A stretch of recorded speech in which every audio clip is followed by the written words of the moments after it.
This wrap up of season one of the Highlight Zone, season one, and the Highlight Zone After Hours was brought to you by Diet Coke.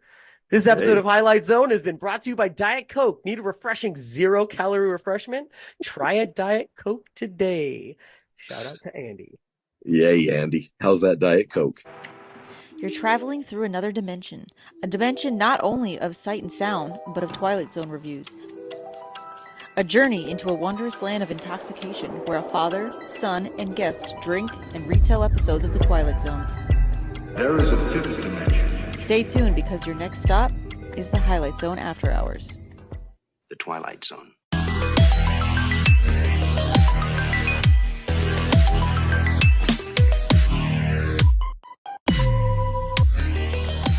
Welcome, everybody, to the season one wrap up of the Highlight Zone. I am one of your two hosts, Steve. This is Kelly.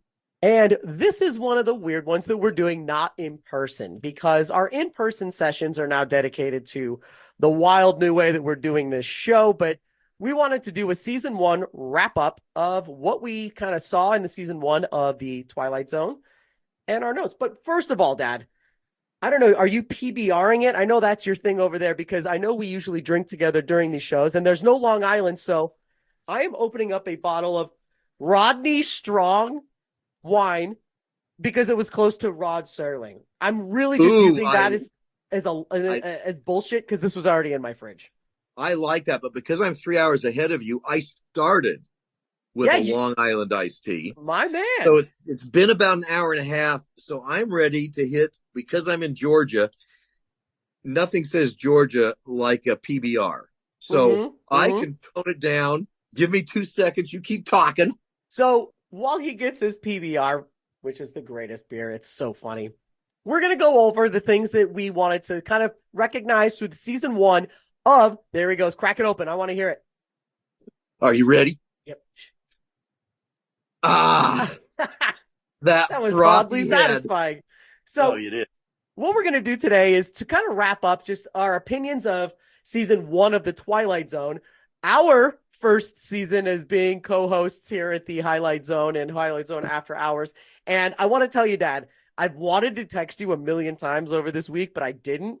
I've re-listened to each of our episodes again, and I took some funny notes.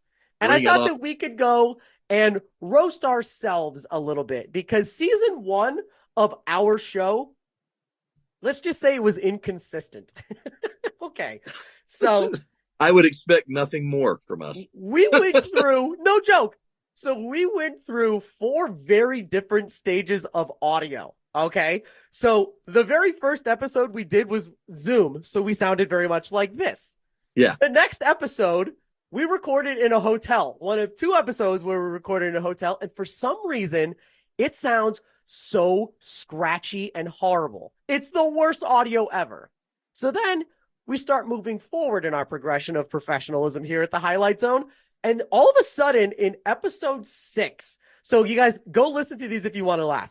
Episode 1 of the Highlight Zone is the Zoom call. Episode 2, for some reason, we sound just scratchy and horrible, and we recorded the same way as we always do. Okay, Dad, for some reason in episode 6, I don't remember. We were just in, oh, wait a minute. I remember. It just came to me. You were like whispering the whole show, and I realized halfway through why. It's because in that episode, we recorded at your house while Scout was asleep. Well, that would explain it. And Sandy would have killed me had I raised my voice because I've been told my whole life how loud I am, right? Me too. And you know how loud I am. Yeah. Everyone that I ever talked to says, man, I don't need a phone. When you're calling me from Georgia and I'm in California, I just need to poke my head outside the door. I can hear you. So I'm so accustomed. I acknowledge that, but I know, and Sandy has reminded me of this our whole married life. So sometimes I try to tone it down. Well, and then what I do is I overtone it down. Yeah, well, this one you definitely overtone it down because you can't even hear yourself half of the episode. Oh, God. But the funny part is I was still talking like this, so I hope I didn't wake her up. Okay, so let's keep going. I think forward. We would have known by now, so I think we're good. Yeah, you're probably right. Let's keep moving forward here because the progression of this doesn't stop right there. Episode 8 is the one where we got the new wireless microphones, right? Now, Right, number right. one, I didn't know how to do the really good balancing of the sounds, right? So the sound wasn't very great. But more importantly, we were in stereo, meaning that your voice came out of the right side of the car and mine came out of the left side of the car. And remember, I didn't think it was going to sound weird. And then Andy called me at 6 in the morning. He goes, dude, I'm listening to the new episode. He's like, you guys are in stereo? This is some weird shit. I'm sorry, that shit had me cracking up. Okay, so then to continue on, this doesn't stop. Episode 9, one episode later, was a stop at Willoughby, which is where you, Tracky, Sarah, and I recorded together with pretty much my iPad just in the middle of the kitchen table. So we sound kind of distant and whatever, but that is what it is. Let's just keep going. The next one, which was the pilot episode of After Hours with Andy, which had the microphone that you and I could not share correctly because it was on a camera swivel. So that sounds horrible. Leading up to the next and the last episode, which is the Justin episode, where the microphone literally died in the hotel room. Do you remember that? And then there's even a moment in the show where the whole mic boom falls down and makes I remember when it exploded towards the end. All of it. And the reason why we had to redo the first half was because the Zoom wasn't recording and we heard echoing. So outside of trashing our production value, that's what you get when you just have him and I do these things on our own. I want to make an announcement. Starting with season 2, I have an actual professional audio recording setup with real microphones, a real receiver. I spent the money and we have an actual recording machine. Well, then we're destined to fuck it up royally. So at least the audio should be consistent, right? So if you are still listening after this first season, I 100% guarantee you season 2 will be better. But Dad, do you remember all those different technical issues we had this first year? It was so insane. Yeah. So of all of the various options, which style of recording did you like the best? Did you feel came across the best yourself? The one that came across the best is when we just put the iPad in the middle of the table and you and I talked into the sides of it. That's literally episode 3, 4, 5. We're doing? Like now, would that be similar to this? Yeah, pretty much. Except this is better because we have 2 lines of audio coming directly in, so that we have the equal balance, which is nice. Which is what I tried to do in the 20 minutes to link into the call. We did. I'm sorry. I'm coming after a cold, so I cough every time, and you're gonna make me laugh a lot this episode. So, there we go. Do you want to get some season 1 Twilight Zone trivia factoids? Because I have a couple of them. Bring them on. Let's see if I can remember them. Okay. Do you have any idea? And we've recorded, let's see here. This was Andy and Justin, and then the last one was 9. So that's 9, 10, 11. We've recorded 11 episodes of the Twilight Zone. Do you have any idea what episode you came up with the term for our fans as zoners? I'm going to say that episode 3, maybe. See, I was thinking 3. You didn't come up with that until episode 6. How weird is that? I'm such a late bloomer. That doesn't surprise me. I'm always late. Shut up. I thought that was interesting. Okay, so as we record today, it is May 2nd. Think about how long we've been doing this. Do you have any ballpark of when episode 1 of the Twilight Zone was aired? No, I think it was late summer of last year, maybe. You're getting close. Yeah. July 18th was episode 1 of our show. And it must have been after you and I were watching it over the 4th of July weekend, because they usually do a Twilight Zone marathon and put it on TV. So you and I probably were chatting about it then, but we got that. Here's a big one. What do you think now is a very big staple of our show? Well, obviously the one is the Long Island iced tea intro. That's it. Okay, that's the only one. That's what I'm talking about. Okay. Do you know the first time you mentioned a Long Island iced tea on the show? When I was like 17, I think. Shut up. No, on the show. Well, what episode number? I'm going to say fairly early on. We didn't think about it at the time because I was so focused on getting this show right and learning how to do it. I'm going to say by the 3rd episode, 3rd or 4th? Episode 5. Okay. Episode 5. So the first ones, we have been drinking in all of these episodes, and it's so funny. That's why Andy picked that up. He was like, hey, I like how it sounds with you guys drinking. You can always hear it. You can. We drink all the time. Want to know what my favorite thing is? At the end of episode 1, you and I had such a good time. We were like, yeah, We should be drinking all the time during these episodes. And now that's the entire point of the show is to drink and retell. That made me laugh. Okay. I'm going to give you, these aren't really trivia ones. And maybe you have any memories that you want to share after this, but I have two. Number one, re-listening to them all. I always laugh at our show. It's funny as hell. But I could not stop laughing in episode, I think it's 7 or 6. I can't remember which one. I didn't write that down. When you were going off on Darren from Bewitched. Oh, God. Because Darren from Bewitched, that actor, was the main guy and the one that could see when people were going to die. And every time he came on, you were like, and then freaking Darren from Bewitched. And then guess what? Darren from Bewitched shows up. And guess who comes up next? Who else? Darren from Bewitched. It was so freaking funny how many times you said Darren from Bewitched. Dad, look, I typed it on my phone. Darren from Bewitched. Oh, God. And then I will tell anybody, the last thing I'll say is after listening to them all again, Andy's episode makes me laugh the most because of the nonsense that went into fixing it, making it work, how everything fell apart. Justin's is also wildly funny because nothing went right at all, including the final thing. But my favorite episode was episode 4, and it went through all of them. But I think that if you were going to go back and if you wanted to listen to an episode that had a lot of really good material, I would say episode 4. Let me look and see here. I have it right now. Episode 4, we covered. Let's see here. So that would be episode 10 through 13, right? Yeah, absolutely. Or no. Because we started out doing 4 episodes, 4 shows per episode. Yeah, we were. And then we switched later. So that would have covered, let's see, was it time enough? I should have written this down. I'm sorry. We'll skip past this. But anyway, episode 4. Oh, I got it right now. Episode 4 was The 4 of Us Are Dying, which is the face changing.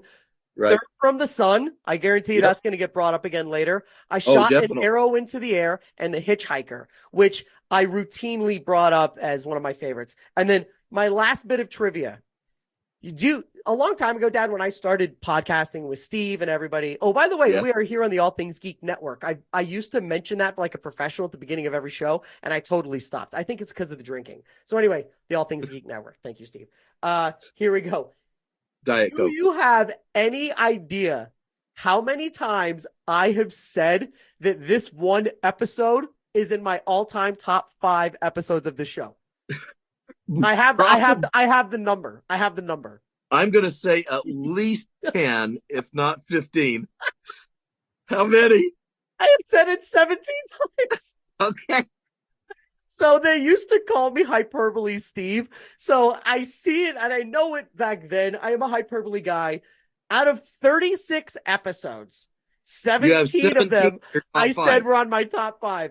Okay, this is going to be a long show tonight then. That includes 12 episodes that I rated a 9 and 5 that I rated a 10. So, man, that's all I have to go down about how funny our first season was to me, because that shit just made me laugh re-listening to them again. I highly recommend it, you guys. If you want to go listen to actually good episodes, go back and listen to episode 4. Really good. It ends on a sad tone, but I think that was our best one yet. So go check that one out. Anything that you remember from this whole year of doing this? I just remember the settings. We did a couple that were in the morning. I was going to bring that up. And I think it was episode 2 when we were out at the boulders, and we had breakfast. And we did it in the morning. Everyone else went to the pool, and you ended up baiting the patio with food for those goddamn doves, morning doves.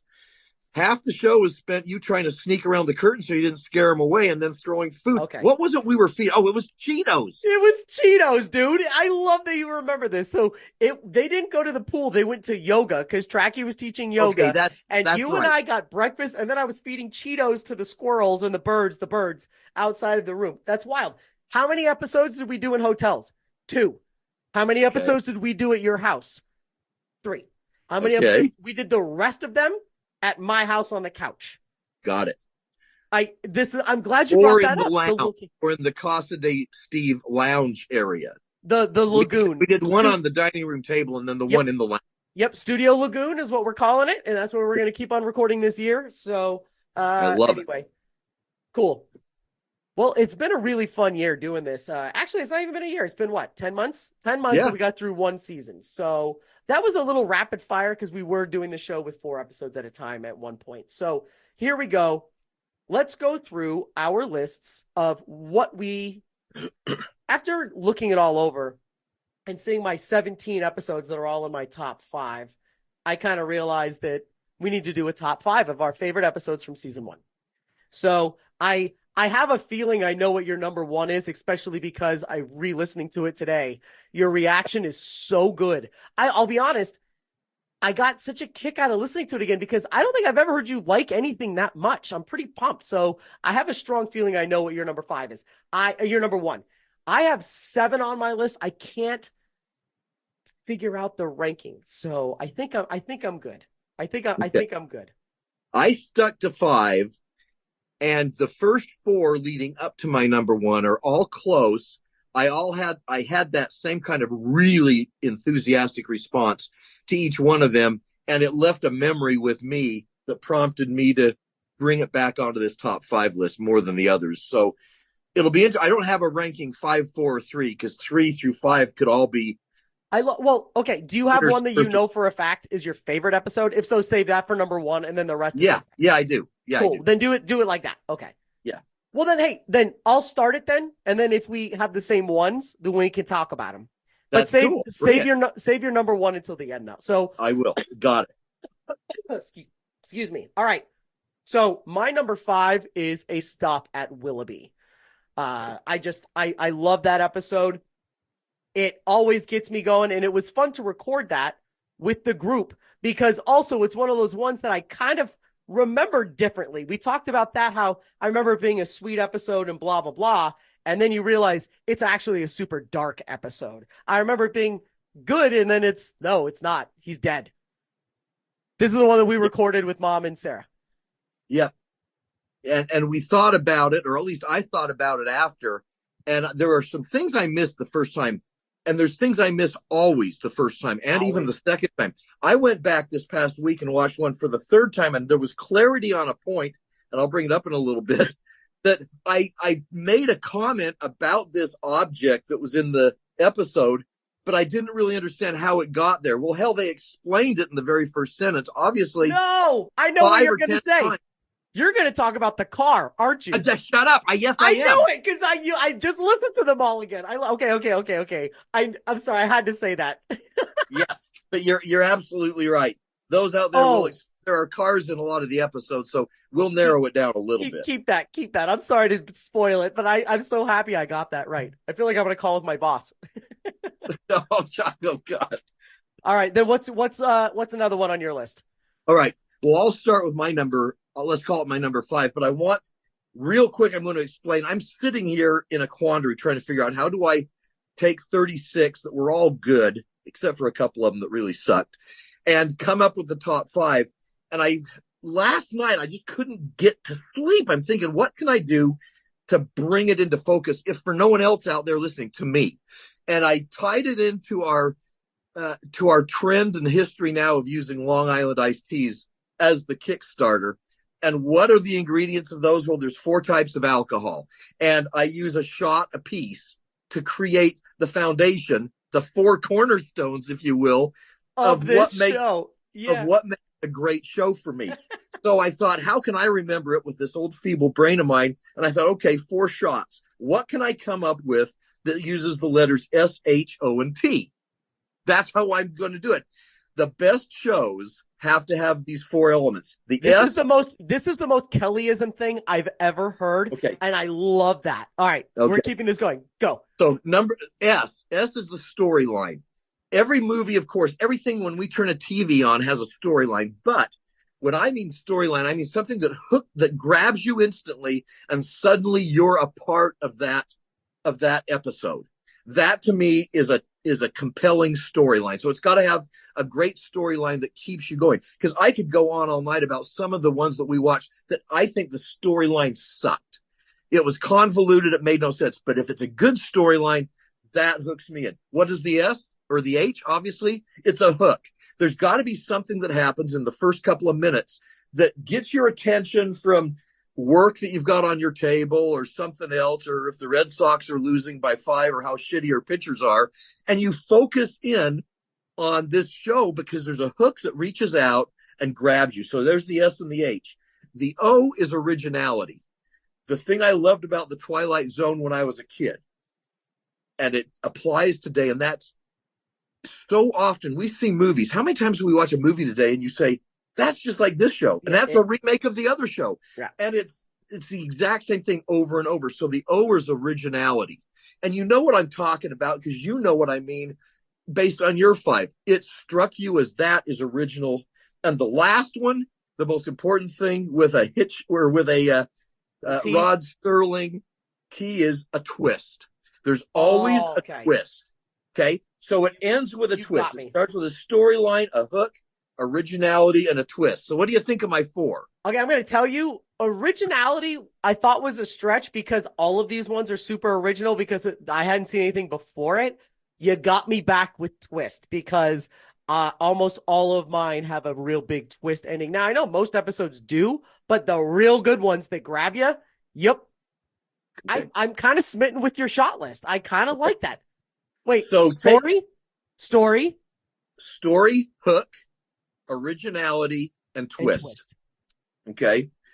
So I'm writing this down because I'm going to use this in the bio. Go ahead. And there is one episode that I'll never mention again the rest of my life because I thought it was so bad and so unoriginal, and that was the boxer story. Yep, I knew you were going to say Bowley. Okay. Yep.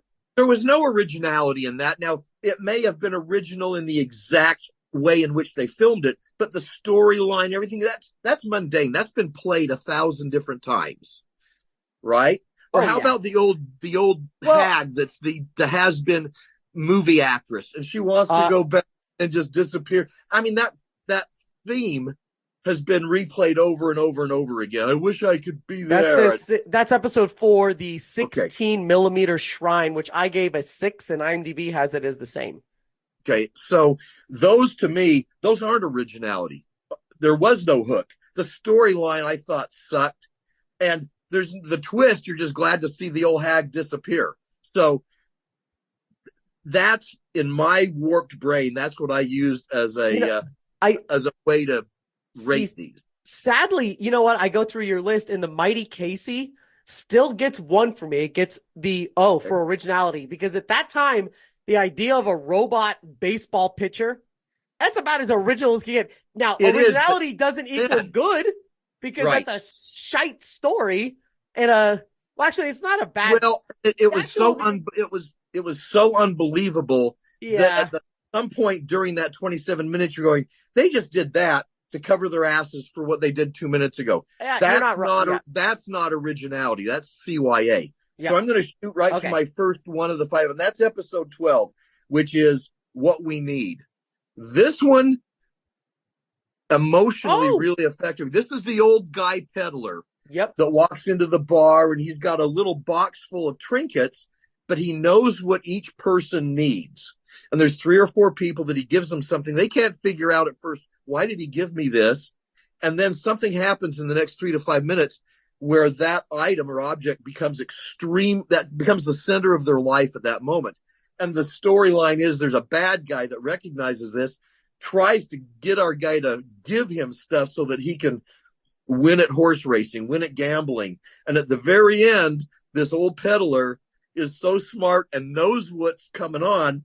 He gives the guy the pair of shiny shoes with the brand new leather soles, which kill him out on a wet street corner at night, going to beat up our old guy. The old guys across the street, the hood's coming after him. He slips with his shoes and gets hit by a car and killed. And then the twist on that is the very last scene, that husband and wife in their nightgowns, they're talking about the comb that he gave him. And he said, yeah, this guy gave me a comb. Well, look, now the camera crews are here. And he goes, oh, you got to look your best to be on the film. And so all of a sudden he's got the comb and he uses it. That to me, I loved it because it was such a sweet story. I loved it because it was good over evil. And I'm a sucker for that. But it was so creative in the way it did it. And the twists just kept coming in that one. So that was my number 5. That's a great one. And after re-listening, I forgot how passionate you were about that episode. I love that. All right. So then my number 4 would be, oh, by the way, I love how your analysis broke down. That was great. And my number 4 would be The Hitchhiker, episode 16. That's the one that we really got into. Pretty basic story. She's in the car. It's been one of my favorites for the longest time. And I thought about bumping it down on the list because there's some of my other ones that didn't quite make the top 5, such as The Lonely and Walking Distance.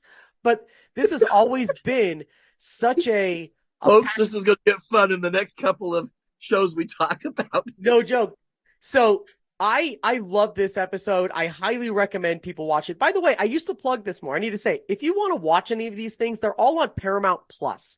If you don't go to Paramount Plus, you have to purchase them. So if I were you, I would go get a basic subscription. I think they start at $6 and go watch all these on Paramount Plus. Paramount Plus, you owe me. But anyway, The Hitchhiker, it is a really cool story with the twist at the end that she was actually dead the whole time. And that the hitchhiker's not a bad guy, but he's the person ushering her over there and all her terror. But listening back to that episode, you and I both made me laugh because we started talking about how the hitchhiker was the less creepy part. It was the Navy sailor who was there at midnight saying, "Hey lady, you'll give me a ride? I can't wait to tell all the guys on the ship that a pretty girl like you drove me across country." You know, like, and we were talking about it, and she has a terrible, sad story in real life, but we went through all the emotions. The Hitchhiker is a very good one. It's my number 4. When I never saw that one, or I can't remember seeing that my whole life until we started doing this show. You did and say I remember that. I remember the very first thing you said about this. The problem is the Twilight Zone is so full of very attractive women. But you made the comment, the very first thing you said about this show was, "Dad, she is so hot." You remember that? Well, yeah, but also she's gorgeous. She's a stunner. But Steve, there must be 15 other women that in this first show with this first year that could rival her. It was just the way the actors and actresses, and I'm also going to carried themselves. Yep. These guys were dressed to the tens in their suits. Absolutely. And they were just sharp people. But I love the visual aspect of this one. And I remember your first comment is, "Dad, she is hot." She is. She's absolutely gorgeous. I always kind of assume that I don't always assume, that's a weird way to say it. I always kind of put it in the same Grace Kelly term. You know, Grace Kelly, Tippi Hedren, a lot of the Hitchcock people, and I said that. So, yeah. All right. What do you got next? All right. My number 4, episode 25. People Are Alike All Over. Yep. Okay. I just listened to this one today, and your reaction to this one was very good. So if you want to hear your first actual reaction, I'd have to look and see which episode this is, but go ahead. Okay. So, folks, you're going to notice another thing about me. First of all, I give it away with my age. I remember in real time when Apollo landed on the moon in 1967, when Neil Armstrong made those famous utterances about one step for man, a giant leap for mankind. So that's my genre. I grew up with that black and white TV, and space things really fascinated me. You're going to see that 4 of my top 5 are space related. Interesting. All right. Okay. That's a good question with mine. But it struck me because growing up watching these, those are the ones that really were impactful for me that I thought was cool. Just so we're clear, 2 of my 5 are, and only, are you saying space or aliens? Let's use space and aliens combined, because at the time, that was an interesting comment. Then we never knew what we were going to find when we landed on the moon. Then 3 of my top 7 are either space or alien related, which is a lot less than you. That's cool. All right. Wow. I didn't track that. I should have looked that one up. All right, go ahead. So this one really quick is about the 2 astronauts. They're flying to Mars. They crash on the planet. One's really injured. The other one is really just the passenger. He's the psychologist, not the pilot. He hears noise outside, opens the door, hears the Martians that are looking at him, and he ends up, the other guy dies. The Martians are going to bury him, but they say, "Come into town with us. We're going to take care of you. We'll even fix your ship." He goes into town, into this place in the house that they've built, and they said, "We took this from your memory, so we hope that you like it. It's a home that's identical to what he was used to on Earth. It has all the appliances, all the gadgets. It even has booze that he loves." He talks about how great this whiskey was. Yeah, he does multiple times. Yeah. And then he realizes at the end, they leave and they say, "Rest up for a couple hours." He tries to look out the window and it's blocked out. There are no windows. He checks the doors. They're locked. He starts freaking out. He's yanking on the curtains in the living room of this place.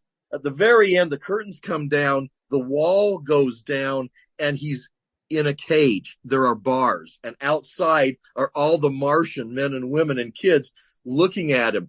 And he's behind the bars. He can't do anything about it. And then it pans to the sign that says human in his own habitat. So then he realizes, oh God, we are animals to them. We are nothing but display items to them. So I thought that was talk about a twist. When that wall went down and the caged bars, he's looking at them, and then you see the sign from the other side. I did not expect that throughout the whole episode until the end. So you have me now re-looking at mine. Walking Distance has a good twist that he's back in time, but it's not really a twist. You know that he's back in time in the first 5 minutes of it, right? The Lonely, which is my number 6 favorite movie, doesn't have a twist at all. That's the guy that's stuck on the asteroid that's falsely accused, and they bring him the doll to live with. But it does have a twist. That one is on mine that we're getting to, but it's pretty high up. Okay, then I'll skip it. Stop at Willoughby has a twist that he killed himself. But is that really a twist, or is that just the ending? I don't know. I think you're right. Yours has a big twist, and there's an even bigger one coming up soon. So my next one would be my number 3 would be episode 21, and that'd be Mirror Image. And I don't even know if that's considered a twist. And that's the very basic story of a lady at a late night bus stop, keeps on seeing her doppelganger in the bus stop, and her luggage is being moved. A guy comes in and assists her, tries to help her. They eventually call the police, escort her to a car, and then he sees his doppelganger run away, kind of mocking him as he leaves. It's, once again, like I say in the episode, it's Jordan Peele's Us is very loosely based on this, and I still am totally smitten with the idea of doppelgangers out there. I don't know why, but it's terrifying to me. Yeah. And the idea that guy just runs off at the end is still weird. I love this episode. It's so good. So I highly recommend you guys go watch episode 21, Mirror Image. Very good. My number 3 is episode 14. Do you remember which one that is? Whoa, wait a minute. That's your episode what? That's my episode 3. Whoa, I thought it was your number 1. Okay, that is my episode 2, so we can talk about it together. Okay. This one has everything. This is called Third from the Sun, by the way. Yes. But the storyline is classic. These 2 guys are both scientists, and they're working at a military plant, and they're talking about how the bad guys, and keep in mind, this is in 1960, so it was the Cold War. It was Russia against the U.S. That's what I keep coming back to. It was exactly like these 2 superpowers, and they're going to go to war imminently. They know it. Well, you find out that they have a strategy, that they have a rocket that can carry the 2 families, and they want to get off the planet because they know for certain that when this thing goes, it's going to destroy the whole planet.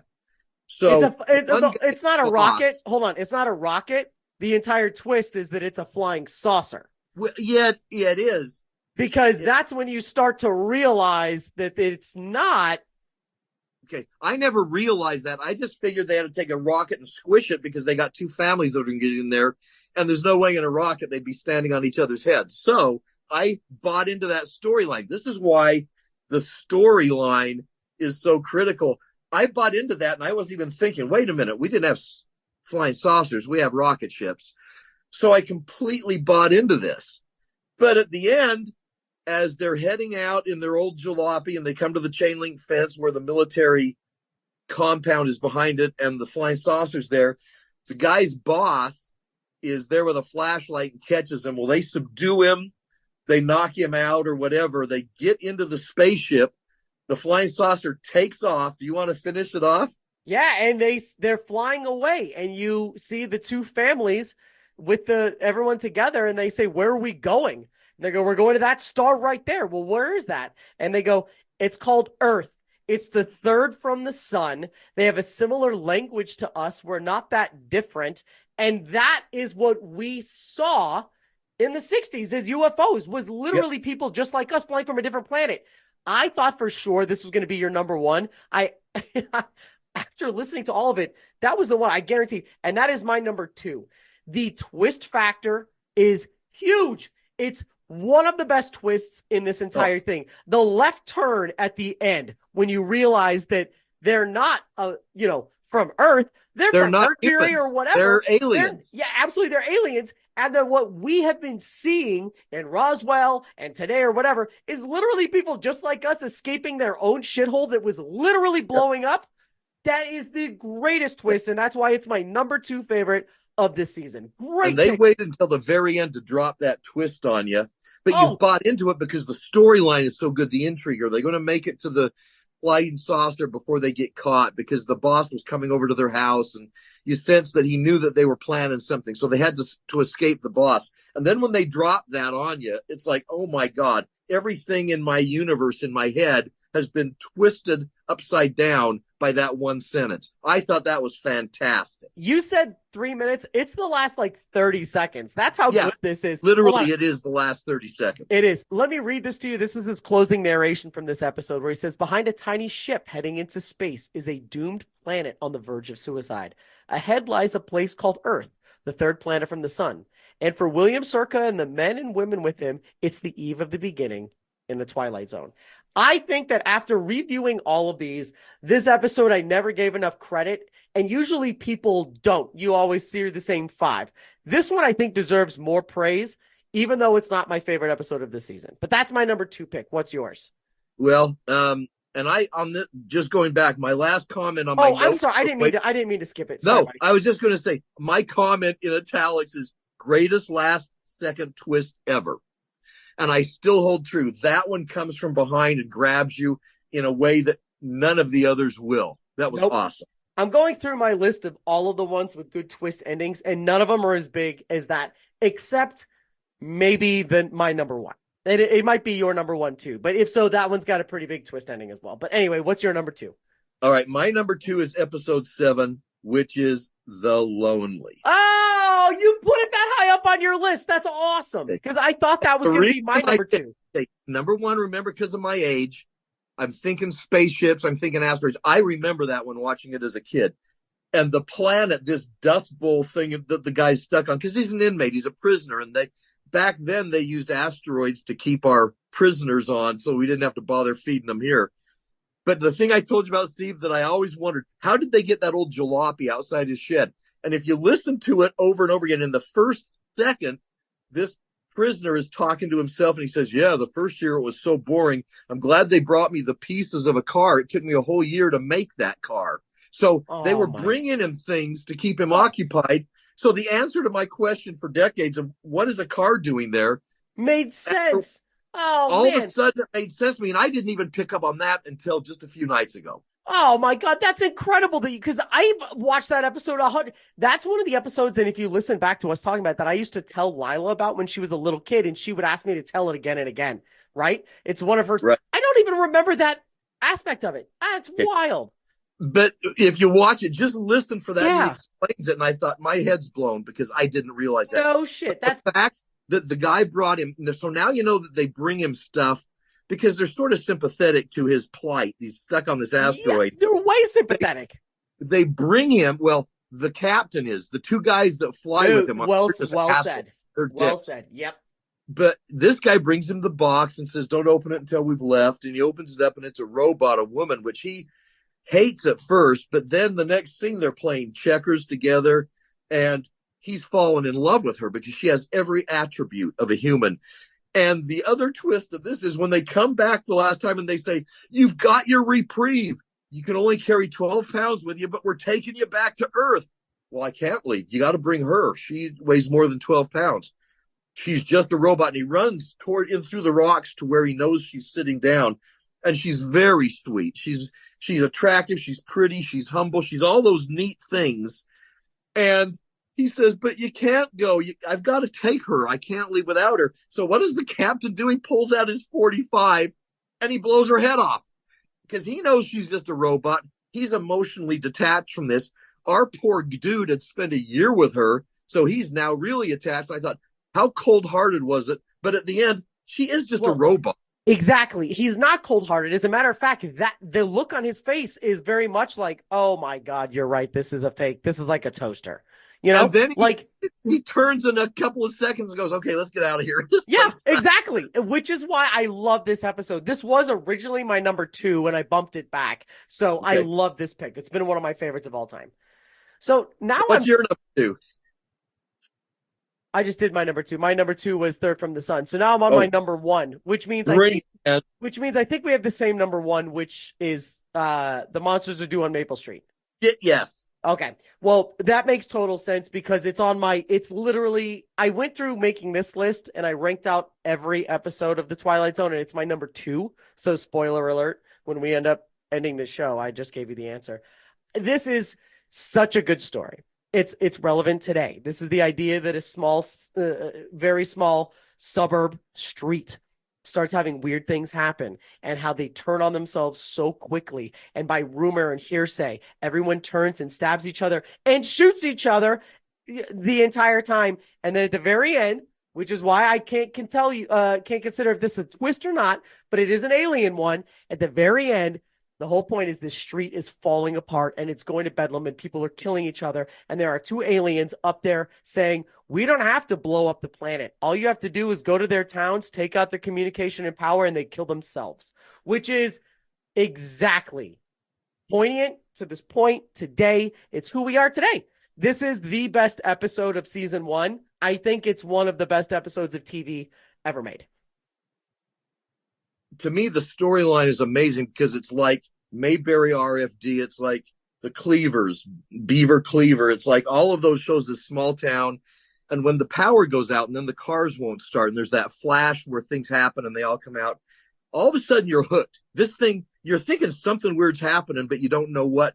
But the characters, when they start turning on each other, you've got the one dude that's the sort of the leader of the neighborhood in a good way. And then you've got the neighbor that's the total asshole who's blaming everybody for, you're different. I thought I'm worried about you. Oh, you have a ham radio. What are you really doing in your basement? So all of that, when they start shooting each other and total mayhem happens. So the theory is weapons are thoughts and thoughts can destroy anything. And that's a totally true concept. But at the very end, when it pans to the hillside, and at the top of that is a flying saucer with these 2 dudes in the cheesiest space outfits, and he has like a little Atari, a little he's got a little, yeah, exactly. They're making the different mechanical objects in this town below them go off and on, lights go off and on, power, cars start on their own, and they just look at each other and go, "Yep, this is how we do it. We don't have to do anything. They'll do it to themselves." That twist, I did not expect that at all until it pans to the hill. You know something weird is happening and it's supernatural. But to think that a couple of aliens in a $10 Halloween costume are controlling this thing with their Ouija board is incredible. And the story is so true today. It's a human story that affects me like it does anyone that watches it. It's got real meaning. So to me, the storyline, the hook, when the car won't start, you're going, oh my God, something really weird is happening. But the originality is that all this stuff is being controlled, that the aliens don't have to do anything. They don't have to interact with humans at all. Yeah. And then the twist. So I hope that those blend into that, number 1. And the fact that we both picked it, obviously it had meaning to both of us. And I remember we talked about it quite a bit. That means that we both had the same number 1 and number 2, or 2 and 3. I number 3. Okay, so we're on the same page. One of my favorite things about re-listening to the episodes was seeing either if we're the exact same or if we're miles apart on our opinions. You know, sometimes you would hold up your clipboard and show me that you wrote a 9 and I just said a 9, which is so cool that we're on the exact same page. But it's also fun to see the dramatic difference of opinions on this show. I will just wrap up this season 1 by saying it is an absolutely fantastic 36 episodes of original content. And if you want to compare it to Black Mirror, like we've said before, and like Andy, the first season of Black Mirror had 4. The second season had 6.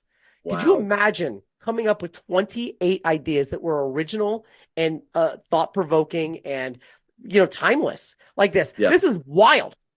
Absolutely fantastic. And what they do over there is amazing, and I'm still in awe. What we have coming up, though, Dad, is what I want to make sure everyone knows.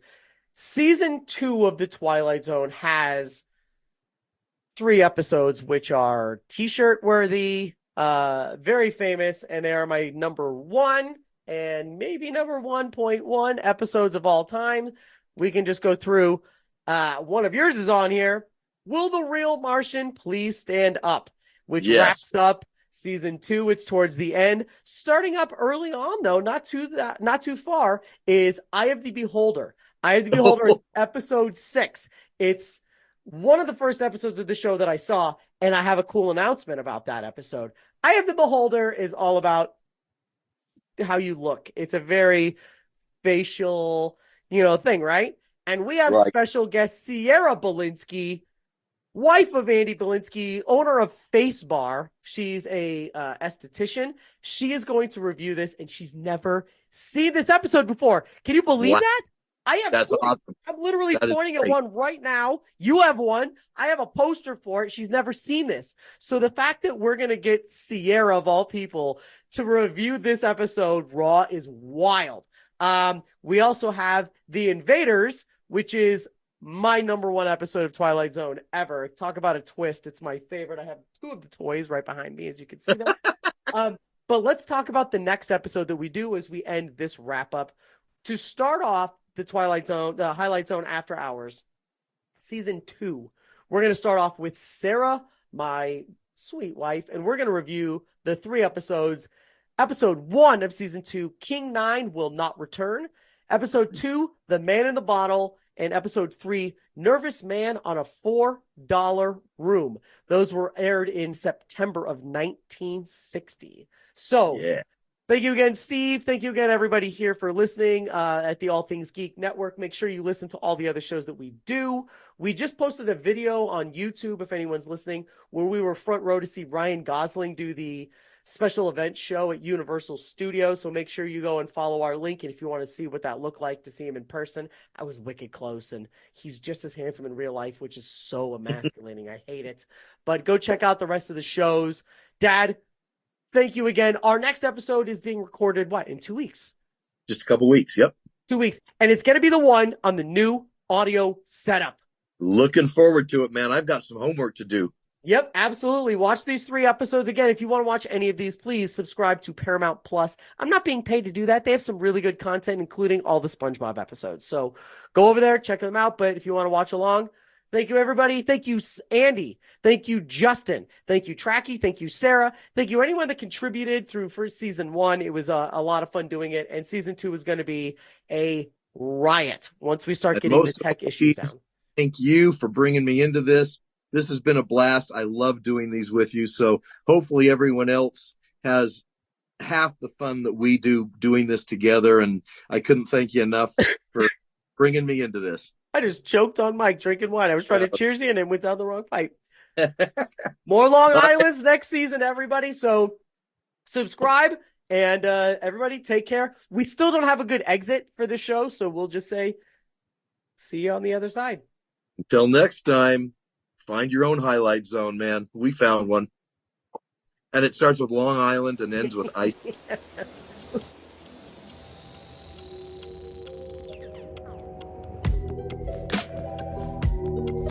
Makes you wonder, doesn't it? Where is this place and when? The answer is, it doesn't make any difference. Can you say eggs?